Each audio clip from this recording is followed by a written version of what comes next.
જય હિન્દ જય ભારત વિદ્યાર્થી મિત્રો, આપ સર્વે વિદ્યાર્થી મિત્રોનું સ્વાગત છે વેબ સંકુલના આપણા ઓનલાઈન પ્લેટફોર્મ પર। આજે સામાજિક કારણસર જે છે મારે બહાર જવાનું હોય અને એટલા માટે જે છે રેકોર્ડેડ ફોર્મમાં લેક્ચર અપલોડ કરી રહ્યો છું અને આવનારા બે દિવસ પણ જે છે આપણી ડેલી કરંટ અફેર્સમાં રજા રહેશે અને નેક્સ્ટ જ્યારે હું વીકલીમાં આવીશ ત્યારે બધા જ ટોપિકને બાકી રહેલા બધા ટોપિકને આપણે એકસાથે કવર કરી લઈશું। એની ચિંતા ન કરતા તો સામાજિક જે છે કાર્ય માટે મારે જવું પડે એમ છે, તો આજે જે છે રેકોર્ડેડ ફોર્મમાં લેક્ચર તમને આપી રહ્યો છું। લેક્ચર જોજો, પહેલા પ્રયાસ કરજો પ્રશ્નનો જવાબ આપવાનો અને પછી જ જે છે આનું વિશેષ જે છે આન્સર જોજો, જેથી તમને જે છે એક આઈડિયા આવે અને બ્રેન એક્ટિવિટી આપણી ચાલતી રહે થોડી। સૌથી પહેલા તો જે છે પીએસઆઈ કોન્સ્ટેબલની તૈયારી કરતા વિદ્યાર્થી મિત્રો માટે જે છે ઓફલાઈન બેચ, અને આ ઓફલાઈન બેચમાં ગુજરાતમાં પહેલી વખત મોડ્યુલ આધારિત જે છે તૈયારી, બેચનો સમયગાળો 10 થી 1 નો છે મિત્રો। ફ્રી ડેમો લેક્ચર્સ જે છે ચાલી રહ્યા છે અત્યારે હાલ, તો 15 તારીખથી લગાવીને 20 તારીખ સુધી જે છે ફ્રી ડેમો લેક્ચર ચાલી રહ્યા છે। આ બેચમાં જે છે તમને 14+ વિષયના 500 થી વધુ કલાકનો ક્વોલિટી કન્ટેન્ટ, સાથે સાથે પીએસઆઈ કોન્સ્ટેબલનો જે છે બુક સેટ ફ્રી, ક્લાસરૂમના રેકોર્ડેડ લેક્ચર, જીસીઆરટીનો recorded course free, daily test, weekly test, monthly test, પરીક્ષા પહેલા તમને સિલેબસની અપડેટેડ 5 ફૂલ મોક ટેસ્ટનું પણ આયોજન તમારા માટે સ્પેશિયલી કરવામાં આવશે। એડ્રેસ ખાસ નોંધી લેજો, આપણી સરગાસણ ખાતેની બ્રાન્ચ, અને હેલ્પલાઇન નંબર આપેલા છે, વધુ માહિતી માટે તમે હેલ્પલાઇન નંબરનો સંપર્ક સાધી શકો છો। ભારતમાં લઘુમતી અધિકાર દિવસ જે છે માઇનોરિટી રાઇટ્સ દિવસ ક્યારે મનાવવામાં આવે છે, ક્યારે ઉજવવામાં આવે છે, તો આજના દિન વિશેષમાં જે છે આપણને ખ્યાલ આવી ચૂક્યો છે। આ તો સાહેબ 18 ડિસેમ્બર છે, પરંતુ હવે સારી રીતે આ ટોપિકને આપણે કવર કરવાનો છે। પરીક્ષાના સંદર્ભમાં જે છે ઉપયોગી તમામ માહિતી કવર કરવાની છે, તો ધ્યાનથી શાંતિથી સાંભળજો। ભારતમાં અલ્પસંખ્યક જે છે અલ્પસંખ્યક દિવસ અથવા તો જે છે લઘુમતી અધિકાર દિવસ કહો તો દર વર્ષે 18 ડિસેમ્બરના રોજ ઉજવવામાં આવે છે અને આખા વિશ્વમાં પણ ઉજવવામાં આવે છે। આ દિવસની ઉજવણી પાછળ મુખ્ય ઉદ્દેશ્ય છે કે ધાર્મિક રીતે વાત કરો, વંશીય રીતે વાત કરો, ભાષાકીય રીતે લઘુમતીના અધિકારોનું રક્ષણ કરવાની વાત કરે છે। દેશના કોઈ પણ દેશના નિર્માણમાં છે તમામ વર્ગોનો એટલો જે છે સાથ હોવો જરૂરી છે, તો એકદાનને પ્રોત્સાહન આપે છે। ભારતમાં સત્તાવાર રીતે 2013માં આ દિવસની માન્યતા આપવાનું શરૂ કર્યું, એટલે ભારતે આ દિવસ જે છે 2013 થી બહુ સારી રીતે ઉજવવાની જે છે શરૂઆત કરી છે।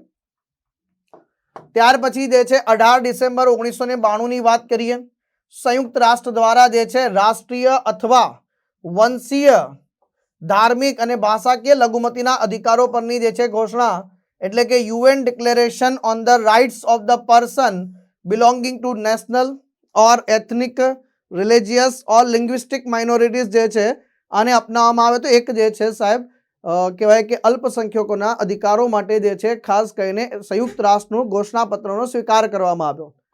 તો અહીંયા જે છે અધિકારોને માન્યતા આપવા માટે અને એટલા જ માટે જે છે આ દિવસને 18 ડિસેમ્બર જે છે પસંદ કરવામાં આવી છે આ તારીખ ઉજવણી માટે। હવે પ્રશ્ન ઉભો થાય છે કે ભારતમાં જે છે લઘુમતી અથવા અલ્પસંખ્યકો અથવા તો જે છે માઇનોરિટીઝ ઇન ઇન્ડિયા, તો ધાર્મિક લઘુમતી, કોઈ સમુદાયને ધાર્મિક લઘુમતી તરીકે નામાંકિત કરવાનો મૂળભૂત આધાર શું છે, તો તે સમુદાયની સંખ્યાત્મક શક્તિ, ન્યુમેરિકલ સ્ટ્રેન્થ છે। National commission four minorities act ના જે છે વાત કરીએ એની કલમ 2 ખંડ 2 મુજબ જે છે 6 સમુદાયોને ભારતમાં લઘુમતી સમુદાય તરીકે જાહેર કરવામાં આવ્યા છે। તો આપણા દેશમાં જે છે લઘુમતી કહું કે પછી અલ્પસંખ્યક કહું, બંનેનો મિનિંગ એક જ છે, માઇનોરિટી કહું, તો 6 સમુદાયને માઇનોરિટીઝનો દરજ્જો જે છે પ્રાપ્ત થયેલો છે। આ 6 સમુદાય કયા છે? મુસ્લિમ છે, ખ્રિસ્તી છે, બૌદ્ધ છે, શીખ છે, જૈન છે અને જેરોસ્ટ્રિયન છે સાહેબ। કયા છે? જેરોસ્ટ્રિયન છે, જેમને આપણે જે છે ટૂંકમાં પારસી પણ કહીએ છીએ સાહેબ। તો આપણા દેશમાં અલ્પસંખ્યકો જે છે એમાં જૈન જે છે છેલ્લે વર્ષ 2014માં છેલ્લે અલ્પસંખ્યકનો દરજ્જો કોને આપવામાં આવ્યો, તો જૈન સમુદાયને જે છે આપવામાં આવ્યો છે।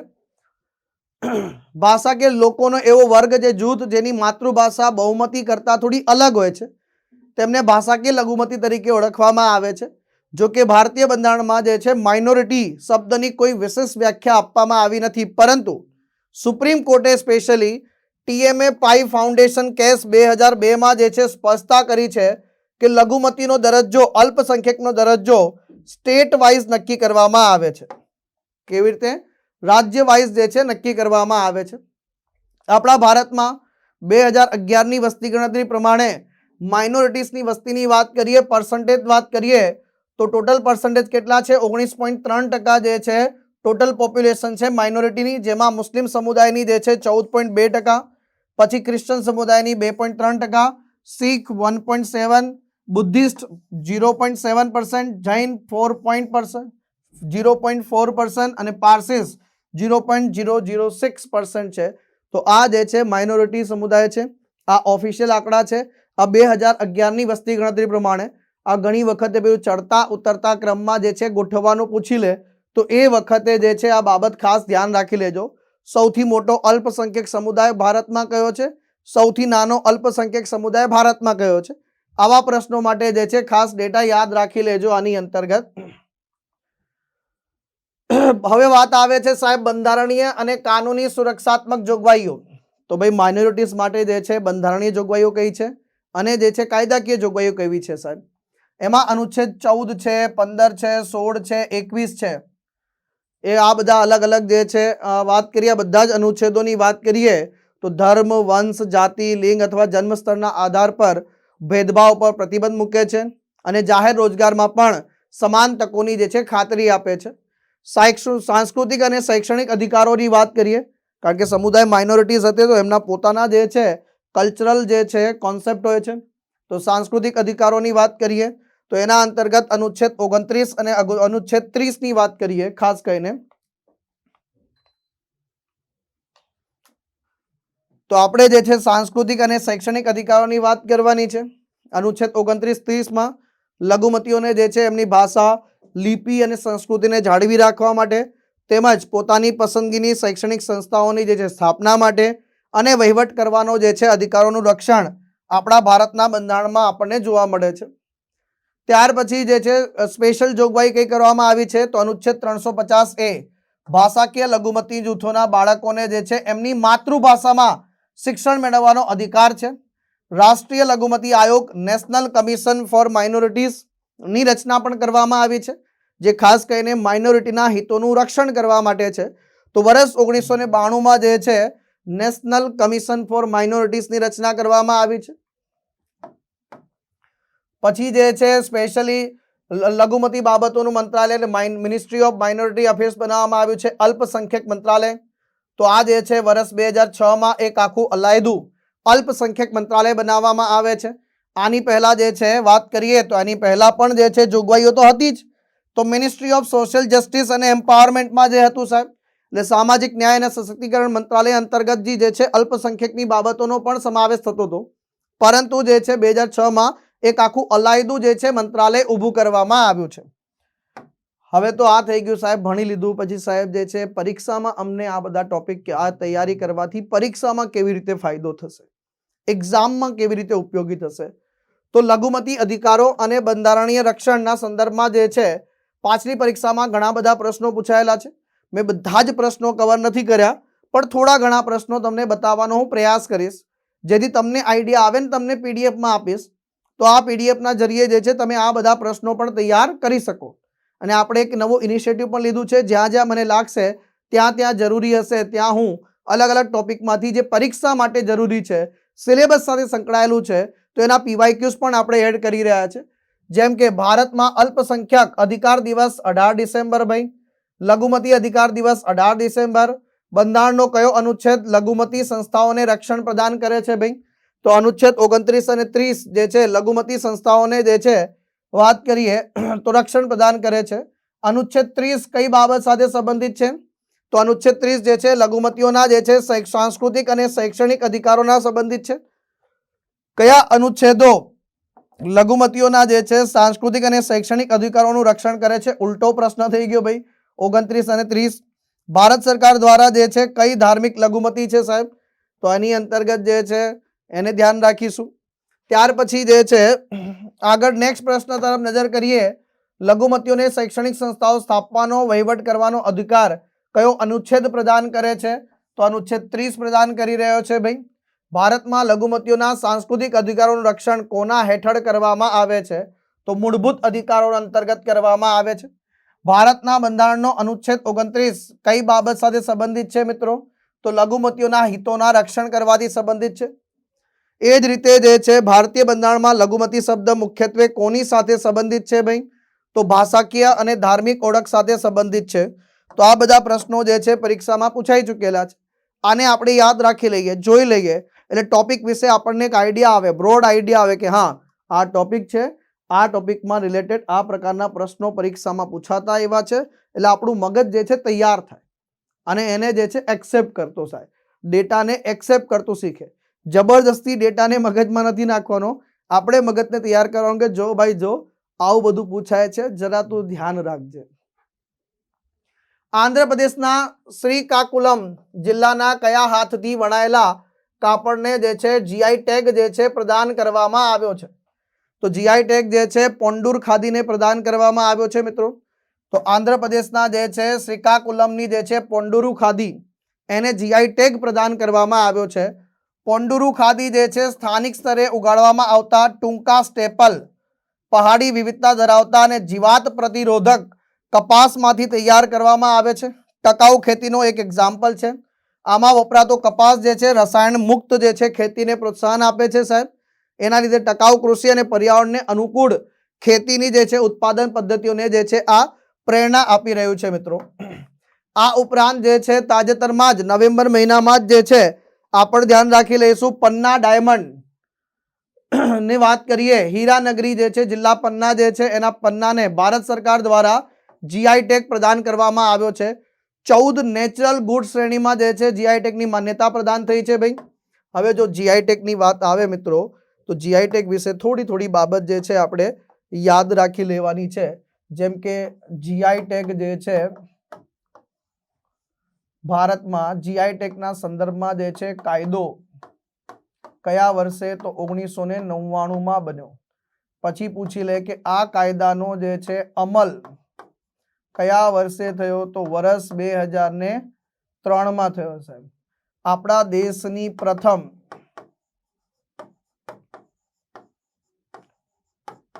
જીઆઈ ટેગ જે છે પ્રોડક્ટ કઈ હતી સાહેબ? તો એ હતી સાહેબ દાર્જિલિંગની ચા. વર્ષ 2004 અને 5. પછી પરીક્ષામાં પૂછાયેલો પ્રશ્ન ગુજરાતની પ્રથમ જીઆઈ ટેગ વાળી વસ્તુ કઈ છે? તો સંખેડાનું ફર્નિચર. પછી આ જીઆઈ ટેગ ની અવધિ આપણા દેશમાં કેટલી હોય છે ભાઈ? તો અવધિ 10 વર્ષની હોય છે મિત્રો. ત્યાર પછી જીઆઈ ટેગ રજિસ્ટ્રી ક્યાં આવેલી છે? તો ચેન્નઈ તમિલનાડુ ખાતે આવેલું છે. ક્યાં આવેલું છે? ચેન્નઈ તમિલનાડુ ખાતે આવેલું છે. તાજેતરમાં જે છે સાહેબ વાત કરીએ તો ભાઈ જે છે અંબાજીના વ્હાઈટ માર્બલ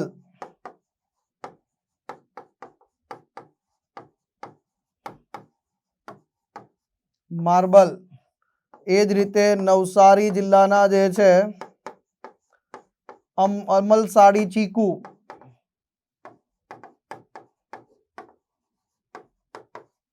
આ બંનેને તાજેતરમાં જે છે જીઆઈ ટેગ પ્રદાન થયો છે અને બંને ગુજરાતની પ્રોડક્ટ છે મિત્રો. પછી જે છે તાજેતરમાં જો તમે વાત કરો તો તાજેતરમાં જે છે સાહેબ અરુણાચલ પ્રદેશનું જે છે અરુણાચલ પ્રદેશ જે છે મિત્રો એનું દાવો બ્લેડ. ત્યાર પછી જે છે સિક્કિમમાં જે છે સિક્કિમ રાજ્યના જે છે લેપ્ચા સમુદાયની વાત કરીએ નું તુંગબુક એક સંગીતનું સાધન છે. તુંગબુક સંગીતનું સાધન. એ જ રીતે જે છે યાક ચુરપી આ એક ચીઝ છે સાહેબ. અરુણાચલ પ્રદેશ આને પણ જીઆઈ ટેગ પ્રદાન થયો છે સાહેબ.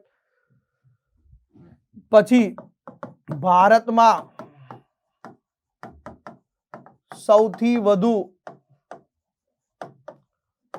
જીઆઈ ટેગ ધરાવતા રાજ્યોમાં પહેલા નંબર પર આવે છે મિત્રો ઉત્તર પ્રદેશ અને બીજા નંબર પર આવી જાય છે તમિલનાડુ રાજ્ય અત્યારે હાલની પરિસ્થિતિમાં સાહેબ. બીજું, વર્ષ 2030 સુધીમાં ભારત સરકારનું જે લક્ષ્ય છે, ભારત સરકારનું લક્ષ્ય છે આપણા દેશની 10,000 જીઆઈ ટેગ પ્રોડક્ટનો લક્ષ્યાંક રાખવામાં આવ્યો છે. અને આ જ કારણસર જે છે તાજેતરમાં જીઆઈ ટેગ જે છે એની અરજી ફી 5,000 થી ઘટાડીને 1,000 રૂપિયા જે છે કરવામાં આવી છે. કેટલી? 5,000 થી ઘટાડીને 1,000 રૂપિયા જે છે કરવામાં આવી છે. તો આ એક સરસ મજાની ઇન્ફોર્મેશન. તો આટલી એક્સ્ટ્રા ઇન્ફોર્મેશન જે છે આપણે મસ્તિષ્કમાં યાદ રાખી લઈશું. પરીક્ષાના સંદર્ભમાં તમને કામ લાગશે. આશા રાખું છું તમે યાદ રાખી લીધી હશે સાહેબ. પછી જે છે એક કામની બાબત. કામની બાબત શું છે ભાઈ? આપણા જે છે ડોક્ટર રાજેન્દ્ર પ્રસાદજીની વાત કરીશું. એમને જે છે પરમેનન્ટ પ્રેસિડેન્ટ જે છે આ સંવિધાન સભાના જે છે કાયમી અધ્યક્ષ તરીકે ક્યારે અપોઇન્ટ કરવામાં આવ્યા હતા? તો આપણને બધાને ખબર છે કે જ્યારે આપણે સંવિધાન સભાનું નામ લઈએ છે અને સંવિધાન સભામાં જે છે આપણને બે નામ યાદ આવે છે. એક જે છે અસ્થાયી અધ્યક્ષ અને એક આવે છે સ્થાયી અધ્યક્ષ. સ્થાયી અધ્યક્ષ તો ડોક્ટર રાજેન્દ્ર પ્રસાદ, જેમને બિહારના ગાંધી અથવા જે છે બાબુ તરીકે ઓળખવામાં આવતા હતા. અસ્થાયી અધ્યક્ષ જે છે સચ્ચિદાનંદ સિન્હાજી હતા.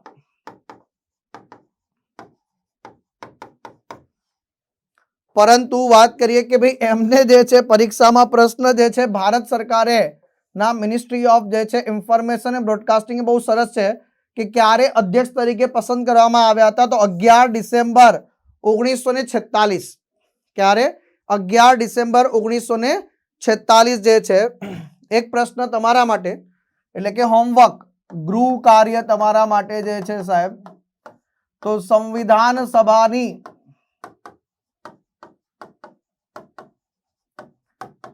પ્રથમ બેઠક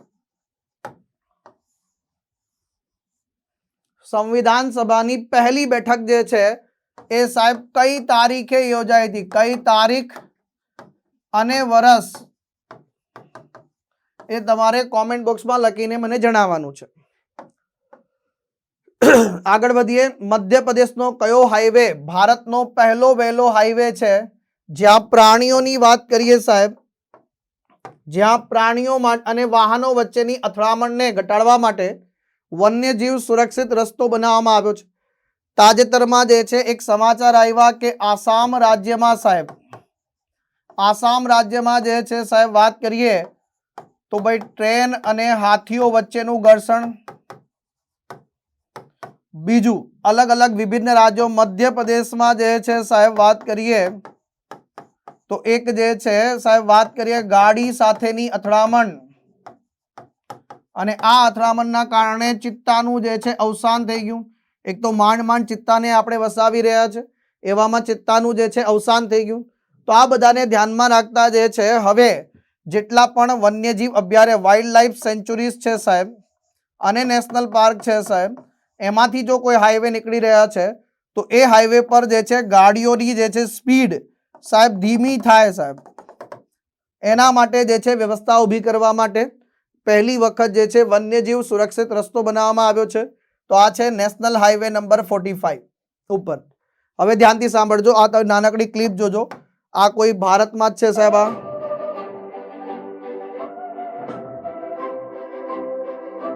તો આવો રસ્તો બનાવવામાં આવ્યો છે જરા. તો ભારતનો પહેલો આવા રસ્તાને કહેવામાં આવે છે table top red marking. Table top એટલે ટેબલનું ઉપર ટોપ હોય ને, ટોપ થોડું જાડું હોય, થિકનેસ હોય, એટલે જાડાઈ થઈ ગઈ સાહેબ. અને જે છે એનું માર્કિંગ રેડ કલરનું છે. તો મધ્યપ્રદેશમાં નેશનલ હાઈવે નંબર 45 પર જે છે વિરાંગના દુર્ગાવતી ટાઈગર રિઝર્વ નજીક આ બનાવવામાં આવ્યો છે સ્પેશિયલી. આ મધ્યપ્રદેશના જે છે વાત કરીએ માંથી પસાર થતા 11.96 કિલોમીટર લાંબા હાઈવે પ્રોજેક્ટના 2 કિલોમીટર લાંબા જે છે ઘાટ સેક્શન પર જે છે આ ઘાટ વાળો સેક્શન છે ત્યાં આવો રસ્તો અમલમાં મૂકવામાં આવ્યો છે. આ પ્રોજેક્ટ દુબઈના શેખ જાયદ રોડ પરથી લેવામાં આવ્યો છે. એ લોકોએ બી જે છે આ વન્યજીવ બચાવવા માટે પ્રયાસ કર્યો તો આપણે પણ ત્યાંથી લીધું સાહેબ. તો હાઈવે પરથી જે છે પસાર થતા વાહનોના કારણે વન્યજીવો ખાસ કરીને વાઘ અને ચિત્તા, કારણ કે મધ્યપ્રદેશમાં વાઘ અને ચિત્તા વધારે છે, એમની સાથે નુકસાન થતું અટકાવવા માટે હાઈવે પર ટેબલ ટોપ રેડ માર્કિંગ ટેકનિકનો ઉપયોગ કરવામાં આવ્યો છે. ભોપાલ જબલપુર રાષ્ટ્રીય ધોરીમાર્ગ પર આ જે છે વાત કરીએ તો રેડ માર્કિંગ ટેકનોલોજી. તો આ ભારતીય રાષ્ટ્રીય રાજમાર્ગ પ્રાધિકરણ પર national highway authority of India દ્વારા કયું આપણું જે છે માર્ગ પરિવહન અને રાજમાર્ગ મંત્રાલય દ્વારા વિરાંગના દુર્ગાવતી વાઘ અભયારણ્ય મધ્યપ્રદેશ નેશનલ હાઈવે નંબર 45 જંગલ વિસ્તારમાંથી 11.96 કિલોમીટરનો નેશનલ હાઈવે એમાં 2 કિલોમીટરના ભાગ ઉપર આ બનાવવામાં આવ્યો છે. રોડની સપાટી ઉપર પાથરવામાં આવેલો 5 mm જાડું રેડ થર્મોપ્લાસ્ટિક સ્તર સહેજ ઊંચું ટેબલ ટોપ જેવું છે જે વાહન ચાલકને સ્પર ટેક્ટાઇલ અને જે છે દ્રશ્ય બંને રીતે એલર્ટ જાહેર કરે છે. એમને ખ્યાલ આવી જાય કે ઓ માય ગોડ અહીંયા તો ધીમે ધીમે ચલાવવી પડશે ભાઈ, અહીંયા જે છે ગાડી ઓટોમેટિકલી જે છે ધીરે ચાલવાની છે સાહેબ તમારી. તો આ સરસ મજાનું જે છે બચાવ છે. ઇથોપિયાની સત્તાવાર મુલાકાત દરમિયાન વડાપ્રધાન નરેન્દ્ર મોદીજીને કયો એવોર્ડ એનાયત કરવામાં આવ્યો છે? વડાપ્રધાન નરેન્દ્ર મોદીજીને કયો એવોર્ડ એનાયત કરવામાં આવ્યો છે? તો ઇથોપિયાનો જે છે મહાન સન્માન નિશાન જે છે પ્રદાન કરવામાં આવ્યો છે. તો ભાઈ અહીંયા જે છે ધ ગ્રેટ ઓનર ઓફ નિશાન ઓફ ઇથોપિયા થી પ્રધાનમંત્રી મોદી સાહેબને જે છે સન્માનિત કરવામાં આવ્યા છે. તો ઇથોપિયા નામનો દેશ છે, એણે પ્રધાનમંત્રી મોદી સાહેબને એવોર્ડ આપ્યો છે. આ સન્માન જે છે ભારત અને આફ્રિકા વચ્ચેની જે છે ભાગીદારી, સાથે સાથે આફ્રિકા અને ગ્લોબલ સાઉથના જે દેશો છે એમાં જે સહકાર વધારવાનો જે પ્રયાસ બદલ પ્રધાનમંત્રી મોદી સાહેબને સન્માનિત કરવામાં આવી રહ્યા છે. આ ઇથોપિયાનું સર્વોચ્ચ નાગરિક સન્માન મેળવનારા જે છે સાહેબ વાત કરીએ વિશ્વના પહેલા હેડ ઓફ સ્ટેટ છે સાહેબ, અથવા કોઈ સરકારના વડા અથવા નેતા એવા જે છે પહેલા છે, અથવા તો આમ કહી શકાય કે વિશ્વમાં પહેલી વખત ઇથોપિયાએ કોઈ વિદેશી દેશના નેતાને જે છે આ એવોર્ડ આપ્યો છે. અને પ્રધાનમંત્રી મોદી સાહેબને પહેલી વખત નથી, પ્રધાનમંત્રી મોદી સાહેબને મળેલો આ 28મો સર્વોચ્ચ પુરસ્કાર છે મિત્રો. કયા નંબરનો? 28મો જે છે સર્વોચ્ચ પુરસ્કાર છે સાહેબ. આ એવોર્ડ જે છે ઇથોપિયાના વડાપ્રધાન અબી અહેમદ અલી દ્વારા એનાયત કરવામાં આવ્યો છે ખાસ કરીને. અને ઇથોપિયામાં આફ્રિકન યુનિયનનું હેડક્વાર્ટર જે છે એડિસ અબાબા ખાતે આવેલું છે ભાઈ. આફ્રિકન યુનિયન જે ખાસ કરીને જે છે 55 દેશોનું સંગઠન છે મિત્રો, અને આ 55 દેશોનું સંગઠન એનું હેડક્વાર્ટર એડિસ અબાબા અને આ ઇથોપિયામાં આવેલું છે. એટલું જ નહીં, આમના જે વડાપ્રધાન છે અત્યારે હાલ અબી અહેમદ અલી જે છે 2019માં નોબેલ શાંતિ પુરસ્કારથી અમને સન્માનિત કરવામાં આવેલા છે. કયા પુરસ્કારથી? નોબેલ શાંતિ પુરસ્કારથી સન્માનિત કરવામાં આવેલા છે. 2025માં જે છે અત્યાર સુધી વાત કરીએ તો 2025માં ટોટલ 8 દેશો છે, દેશોએ prime minister India Narendra Modi સાહેબ જે છે નમોજીને જે છે એવોર્ડ પ્રદાન કર્યો છે. જેમાં સૌથી પહેલા જે છે સાહેબ વાત કરીએ તો મોરેશિયસ દેશથી શરૂઆત થાય છે. મોરેશિયસ દેશ આવે છે, પછી ત્યાંથી આગળ વધીએ એટલે આપણને જે છે સાહેબ શ્રીલંકા દેશ મળી જાય છે. ત્યાંથી આગળ વધો એટલે સાહેબ સાયપ્રસ દેશ આવી જાય છે સાહેબ. ત્યાંથી આગળ વધો એટલે નામીબિયા નામનો દેશ આવી જાય છે. ત્યાંથી આગળ વધો એટલે TNT ટ્રિનિડાદ એન્ડ ટોબેકો આવી જાય છે. ત્યાંથી આગળ વધો એટલે ગયાના દેશ આવી જાય છે. ત્યાંથી આગળ વધો એટલે તમને જે છે બ્રાઝિલ દેશ યાદ આવી જાય ભાઈ. અને હવે જે છે 8મા નંબરનો દેશ ઇથોપિયા દેશ છે સાહેબ. હવે જો ઇથોપિયા જે છે બીજા કારણસર બી જે છે યાદ આવે આપણને. ઇથોપિયા એટલા માટે યાદ આવે કારણ કે COP30 ને યુનાઇટેડ UNFCCC ના નેજા હેઠળ યોજાતી COP30 નું આયોજન જે છે બેલે બ્રાઝિલ ખાતે થાય છે. પછી અહીંયા જ જાહેરાત કરવામાં આવે છે કે જે COP32 છે એનું આયોજન ઇથોપિયા દેશમાં કરવામાં આવશે ભાઈ. અને COP31 નું આયોજન તો આપણને બધાને ખબર છે કે જે છે સાહેબ તુર્કી અને ઓસ્ટ્રેલિયા વચ્ચે ઘર્ષણ. તુર્કીમાં જે છે મુખ્ય સમિટ નું આયોજન થશે મિત્રો, અને ઓસ્ટ્રેલિયામાં આંતર સરકારી વાટાઘાટો.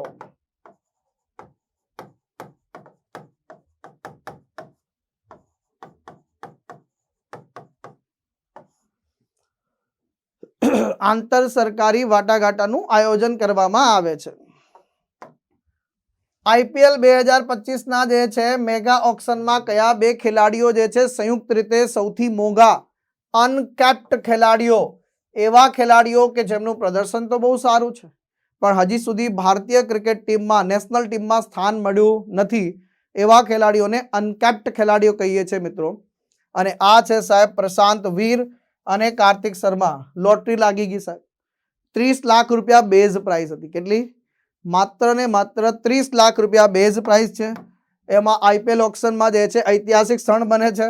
કાર્તિક શર્મા અને પ્રશાંત વીર બંને પાછા જે છે CSK ટીમમાં એન્ટર થાય છે ભાઈ.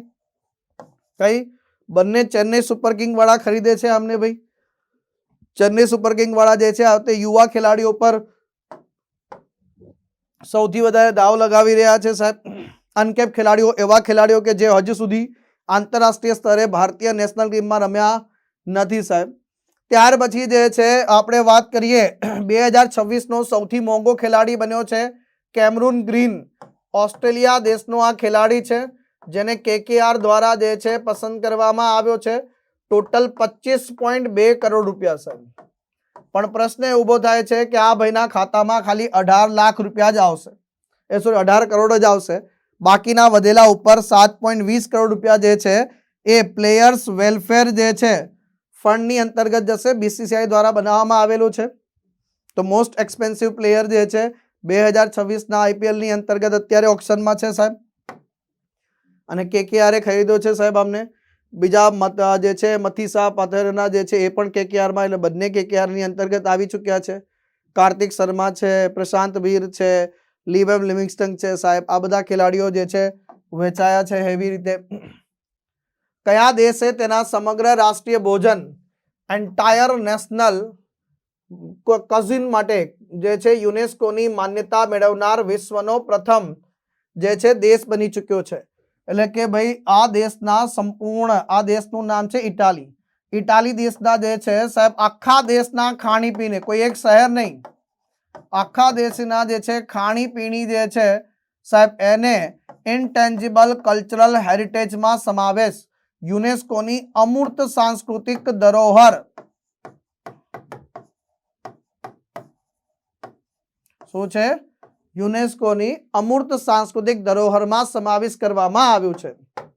તો નવી દિલ્હીમાં યોજાયેલા યુનેસ્કોના 2025ના સત્ર દરમિયાન ઇટાલી નામનો આ દેશ છે સાહેબ, એને સમગ્ર રાષ્ટ્રીય ભોજન માટે જે છે યુનેસ્કોની માન્યતા પ્રાપ્ત કરનાર આવું પહેલી વખત જે છે વિશ્વમાં બન્યું છે મિત્રો.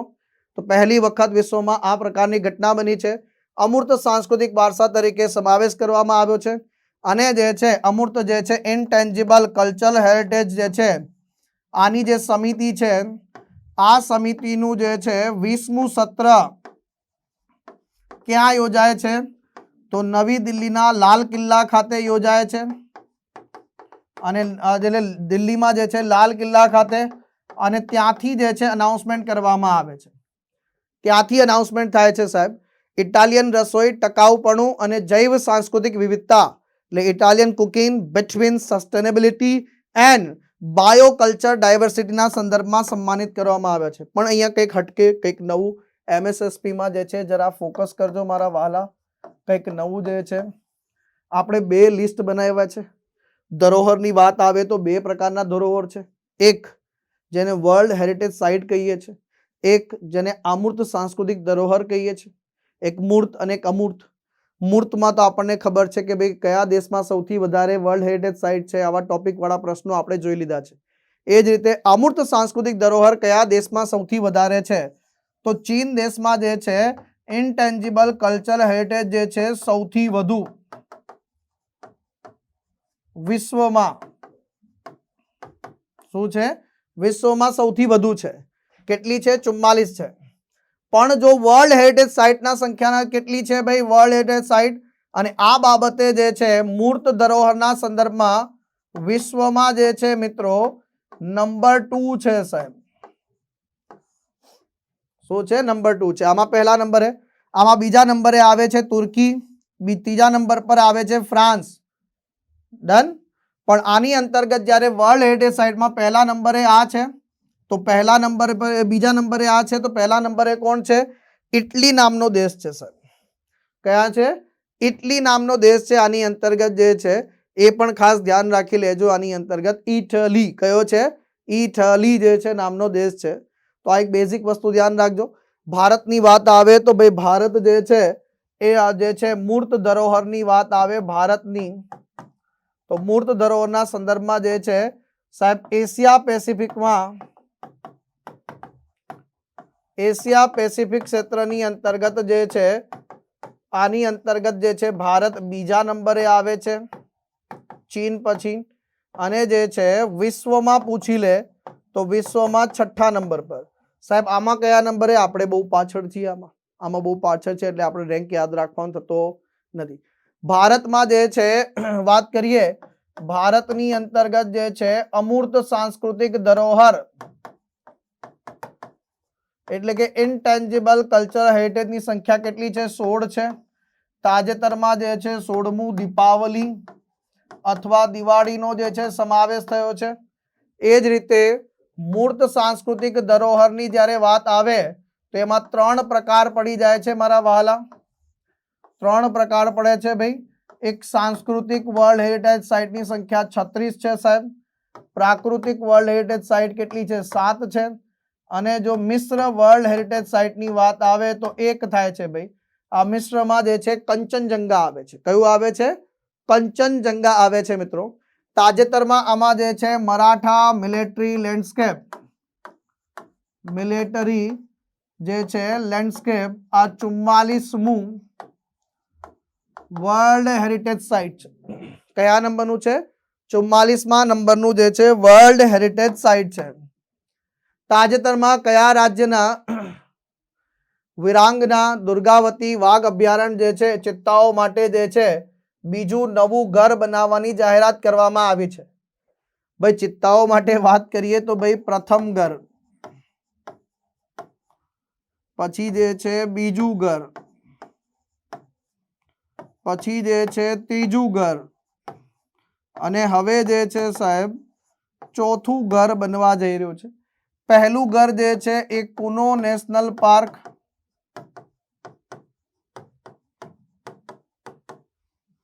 બીજું ઘર જે છે ગાંધી સાગર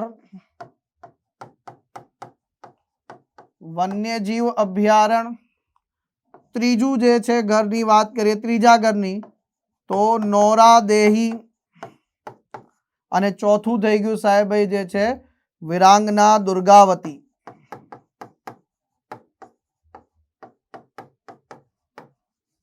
શું છે? વિરાંગના દુર્ગાવતી. તો આ જે છે આ ઉપરાંત સરસ મજાની જે છે આ ચોથું ઘર બનવા જઈ રહ્યું છે.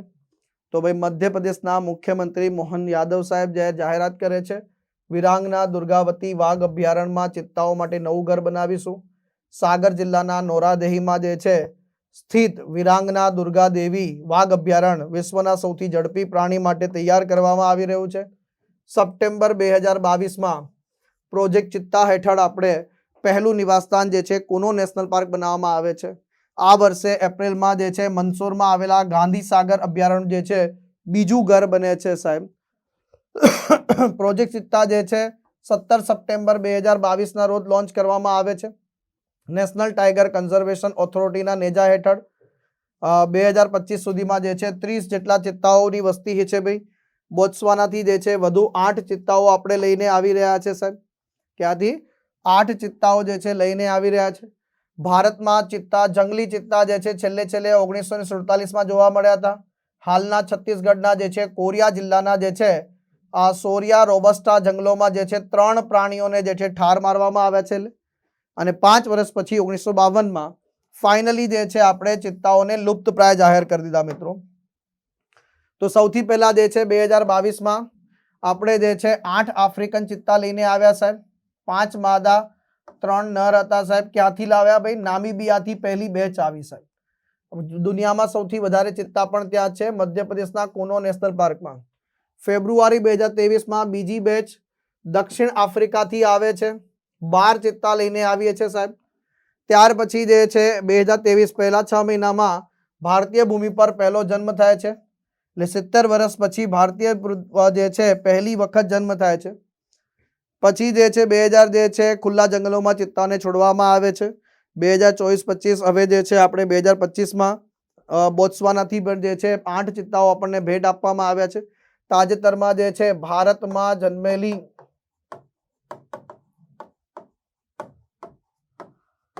માદા ચિત્તા મુખી જે છે સાહેબ એને 5 બાળકોને જન્મ આપ્યો છે સાહેબ.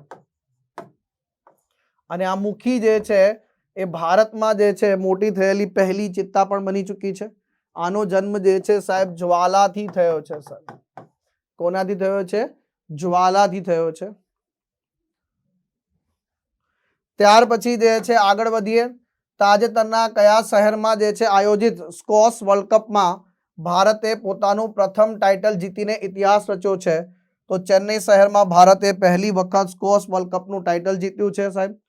તો વર્લ્ડ સ્કોશ ફેડરેશન અને સ્કોશ રેકેટ ફેડરેશન ઓફ ઇન્ડિયાના સહયોગથી 2025માં સ્કોશ વર્લ્ડ કપનું આયોજન જે છે ચેન્નઈ તમિલનાડુમાં કરવામાં આવે છે. અને આ જે છે સાહેબ સતત ત્રીજી વખત, કેટલામી વખત?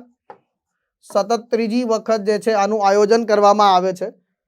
ભારતીય મિશ્ર ટીમ જે છે એ ફાઇનલમાં ટોપ સીડેડ હોંગકોંગ સામે, કોની સામે? હોંગકોંગ સામે જીતીને પહેલી વખત આ ખિતાબ જીતે છે સાહેબ. આ સાથે ઓસ્ટ્રેલિયા, ઇંગ્લેન્ડ અને ઇજિપ્ત પછી સ્કોશ વર્લ્ડ કપ જીતનારો ચોથો દેશ. પરંતુ જો એશિયન દેશોની વાત કરીએ તો એશિયન દેશમાં જે છે સાહેબ આપણે પ્રથમ દેશ છે એશિયાનો પહેલો દેશ જેને સ્કોશ વર્લ્ડ કપ વિજેતા બન્યો હોય. સ્કોશ વર્લ્ડ કપ 2025 જે છે 12 દેશોમાં જે છે આયોજન થયું હતું. સતત ત્રીજી વખત ચેન્નઈમાં યોજાય છે. અને આ જીત વધારે મહત્વપૂર્ણ છે કારણ કે લોસ એન્જલસ 2028ની વાત કરીએ, જે ઓલિમ્પિક થવા જઈ રહ્યો છે કેલિફોર્નિયા અમેરિકામાં, ત્યાં સ્કોશ રમતનું જે છે ઓલિમ્પિકનું ડેબ્યુ પણ થઈ રહ્યું છે સર. સ્કોશ રમત 2028ના ઓલિમ્પિકમાં ડેબ્યુ કરી રહી છે. એવામાં ભારત માટે જે છે આ એક ગર્વ સમાન બાબત છે. ને કદાચ જો આગળ વધીને આપણે જીતી જઈએ ત્યાં તો એક મેડલ પણ આપણા ખાતામાં આવી શકે છે. એટલું જ નહીં, ISF અંડર 15 વર્લ્ડ વોલીબોલ ચેમ્પિયનશિપની વાત કરીશું, જેનું આયોજન ચીન ખાતે કરવામાં આવે છે. ત્યાં ભારતીય ટીમે ઇતિહાસ રચે છે. પહેલી વખત આપણે બ્રાઝિલને હરાવીને, લગભગ વોલીબોલમાં જે છે બ્રાઝિલને હરાવવું એટલે અઘરું કામ છે, પહેલો બ્રોન્ઝ મેડલ આપણે જીતી લીધો છે સર. પહેલી વખત બ્રોન્ઝ મેડલ જીત્યો છે સર. તાજેતરમાં ભારતે કયા દેશ સાથે તેના યુનેસ્કો હેરિટેજ સાઇટ વચ્ચે ટ્વિનિંગ એગ્રીમેન્ટ પર જે છે હસ્તાક્ષર કર્યા છે? એટલે કે બે દેશો જે છે એ બે દેશોમાં એક જેવી વર્લ્ડ હેરિટેજ સાઇટ હોય છે. તો એક દેશ છે ત્યાં કંઈક વર્લ્ડ હેરિટેજ સાઇટ છે, બીજા દેશમાં પણ વર્લ્ડ હેરિટેજ સાઇટ છે. માની લો કે એક દેશમાં ગુફા છે, ગુફાઓ છે, એમાં આપણી ઇલોરા, ઇજોન્તા અને જે ભીમબેટકા ગુફાઓ છે, ત્યાં બી કોઈ ગુફા છે. બંનેને વર્લ્ડ હેરિટેજ સાઇટનો દરજ્જો પ્રાપ્ત છે. બંને એકબીજા સાથે પરસ્પર સંવાદ, પરસ્પર સહકારમાં આવે છે. એ કોઈ સારી પ્રેક્ટિસ ફોલો કરે છે તો એ આપણને જ્ઞાન શેર કરશે આપણી જોડે કે આવું કરો તો પ્રવાસીઓની સંખ્યા વધી શકે એમ છે. તો આપણે જે છે તાજેતરમાં આવા કરાર જે છે જોર્ડન દેશ જોડે કર્યા છે. તો અહીંયા જે છે આપણા માટે મહત્વપૂર્ણ બાબત બની જાય છે. તો ભારત અને જોર્ડન વચ્ચે જે છે એટલે કે રોક કટ જે છે ગુફાઓના સ્થાપત્ય માટે પ્રખ્યાત હેરિટેજ સાઇટ એટલે કે પેટ્રા અને ઇલોરાની જે ગુફાઓ છે એની વચ્ચે ટ્વિનિંગ એગ્રીમેન્ટ જે છે હસ્તાક્ષર કર્યા છે ભાઈ. અહીંથી આવે જે છે, આ તો થઈ ગયો કરંટનો મુદ્દો, પણ અહીંથી આપણો ટોપિક આગળ વધે છે. પેટ્રા અને ઇલોરાની ગુફાઓ સામસામે સમજવી જરૂરી છે. જો પેટ્રાની વાત કરીએ તો કયા દેશમાં આવેલું છે? જોર્ડન. પહેલો જ પ્રશ્ન આપણને પૂછશે. પછી આપણને પૂછી લેશે કે યુનેસ્કો વર્લ્ડ હેરિટેજ સાઇટ ક્યારે ડિક્લેર થઈ ભાઈ? 1985માં. આ રોક કટ સ્થાપત્ય માટે જે છે મશહૂર છે અને લાંબી રેતાળ પથ્થરની ખડકોથી એટલે પિંક સેન્ડસ્ટોન ક્લિપથી બનેલી છે, એટલા માટે આને રોઝ સિટી તરીકે પણ ઓળખવામાં આવે છે. તો આ કેટલાક પ્રશ્નો એમાંથી પૂછાઈ શકે છે. ઇલોરાની ગુફાઓની વાત કરીએ, ભારત મહારાષ્ટ્રમાં આવેલી છે. આ યુનેસ્કોની વર્લ્ડ હેરિટેજ સાઇટ 1983માં. આ બૌદ્ધ, હિન્દુ અને જૈન ધર્મની જે છે ગુફાઓ છે. ખાસ કરીને કૈલાસ મંદિર માટે ગુફા નંબર 16 માટે ફેમસ છે. એટલે કે સાથે ધાર્મિક સહિષ્ણુતા જે છે આપણને જોવા મળે છે. પણ હવે પ્રશ્ન એવો ઉભો થાય કે આપણે સાહેબ તમે એમએસએસપીમાં કંઈક તો લાવો, એમએસએસપીમાં કંઈક તો લાવો. યસ, યુનેસ્કો વર્લ્ડ હેરિટેજ દરજ્જો ધરાવતી ભારતની ગુફાઓ છે. તો ભારતની કઈ કઈ ગુફાઓ છે કે જેને યુનેસ્કો દ્વારા વર્લ્ડ હેરિટેજ સાઇટનો દરજ્જો આપવામાં આવ્યો છે?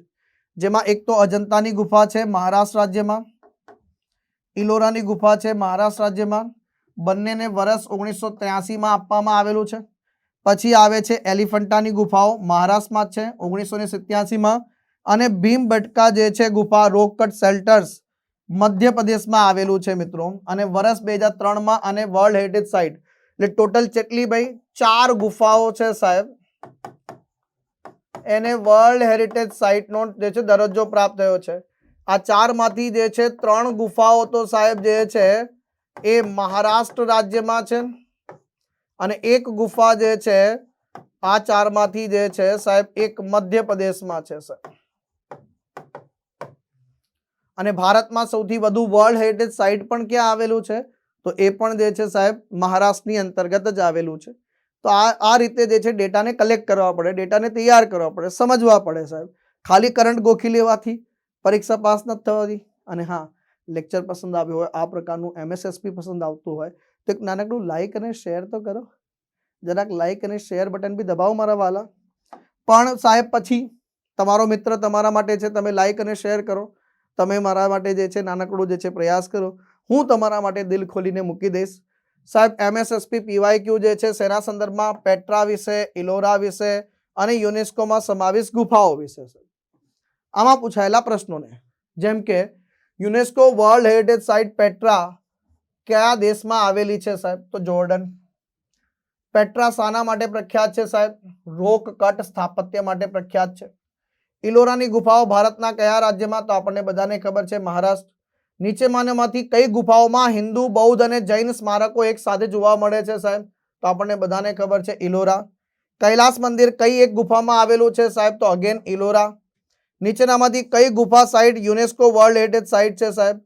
તો આપણને ખબર છે ભાઈ અજંતાની ગુફાઓ. અજંતાની ગુફાઓ શાના માટે સૌથી વધારે જાણીતી છે સાહેબ?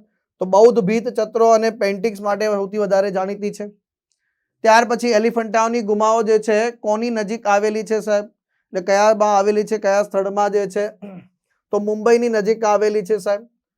આ ભીમબેટકા રોક શેલ્ટર કયા શાના માટે પ્રખ્યાત છે સાહેબ? તો પ્રાગ ઐતિહાસિક ગુફાના ચિત્રો માટે પ્રખ્યાત છે.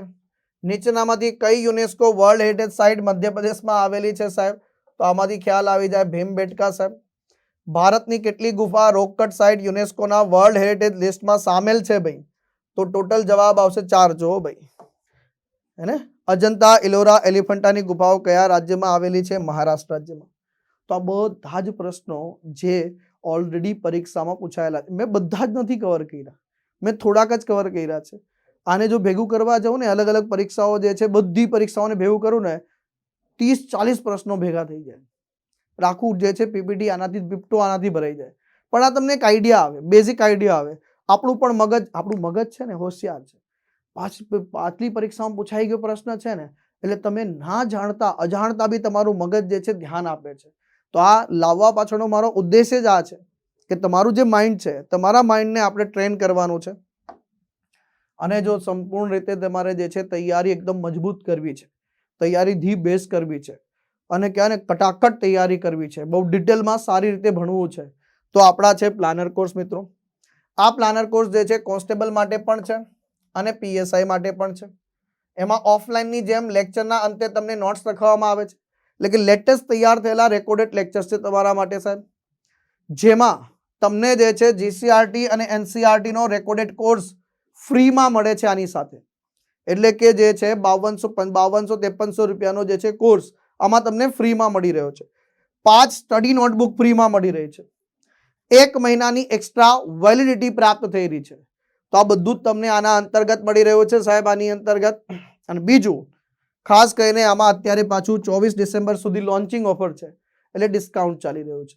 ડિસ્કાઉન્ટ ચાલી રહ્યું છે એટલે 12 મહિના માટે જો તમે કોર્સમાં એનરોલ કરો છો તો 24,000 રૂપિયા તમારે ચૂકવવાના નથી, તમારે માત્ર 4,999.